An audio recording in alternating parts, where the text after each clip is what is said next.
Okay, so to start off, just talking about reaction to Biden dropping out of the race. What was your initial reaction when you heard this news? Well, my initial reaction was a pause and a reflection on the selfless act of President Biden to make sure that he put forward the progress that our country has made above himself. And he's had this historic record of achievement over the past 3.5 years, but a 50 plus year record of serving the American people. So this is a moment to celebrate that legacy and dig in for the work that's ahead to continue that legacy.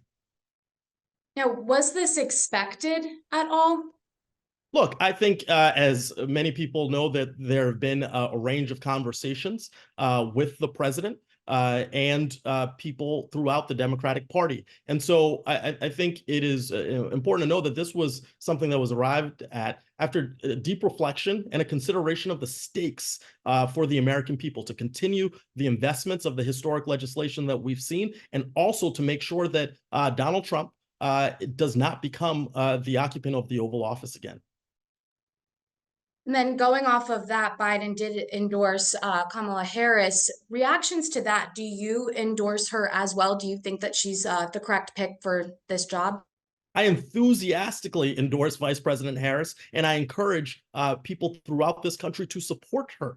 She has worked hand in glove with President Biden to deliver for the American people, restoring the middle class, protecting democracy both here and abroad, fighting for the soul of our nation, and making sure that we are focused on the things that Americans care about, like lowering costs. So she's been a partner throughout this work, and she will continue the legacy of the Biden-Harris administration moving forward. And then you were just with President Biden actually in Las Vegas. Did he bring this up at all to you, or was there any talks of him dropping out when you were with him? President Biden, when I saw him, was with him last week, was very laser focused on winning this election, the stakes of this election. And so that's where he's been focused, and that's what he will be working on as we move forward, as we go to November, as we do everything we can to elect Vice President Kamala Harris to the presidency. That's where we'll focus, and I look forward to partnering with Rhode Islanders and people across the country to make sure that's what we do. And when you were with him, just this past week, what was his demeanor like? Were you expecting that this news could come out, just a few days later? The president was forceful and making the case about the future, talking about the first 100 days of the next administration and that work that we need to do, whether it's investing to ensure that folks have lower housing costs, doing everything we can to make childcare affordable in this country, investing in the teaching profession, doing all of the things that we still need to do. And I look forward as a member of Congress to ensuring that Vice President Harris becomes president and that we do that work that will make it just a little bit easier for Americans to thrive, for Rhode Islanders to thrive. And I look forward to that work ahead. So after seeing him just a few days ago with that demeanor, did today's news come as a shock to you?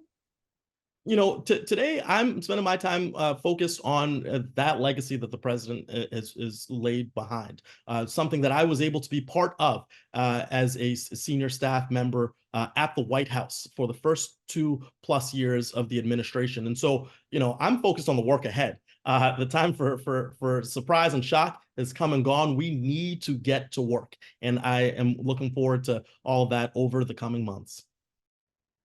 And then going off of that, working alongside him personally, on a personal level, how does it feel to hear this news today that he's dropping out?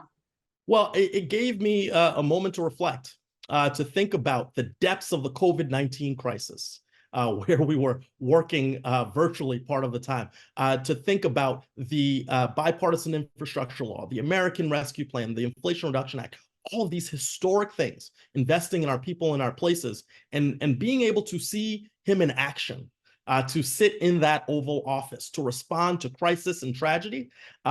It made me appreciate what a good man, a decent man, an honest man Joe Biden is, and I look forward to celebrating his legacy, but continuing that legacy moving forward. So then going off of that, I know we touched on this, but do you think that this was the right decision and that Kamala Harris will be able to do exactly what you were just saying? I trust President Biden. I trust the vice president. I trust the Democratic leaders, the former presidents of the United States who have come out to support Vice President Harris. I think the most important thing that we are doing with this decision today is being focused on the future. We've had a long conversation, a long deliberation. Now we need to do everything we can to win the White House, have a positive agenda for Rhode Islanders and the American people, and also make sure that Donald Trump's brand of leadership does not step foot in the Oval Office. Right. Going off of that, to reiterate, so you do endorse Harris. I enthusiastically support Vice President Harris to be our next president of the United States.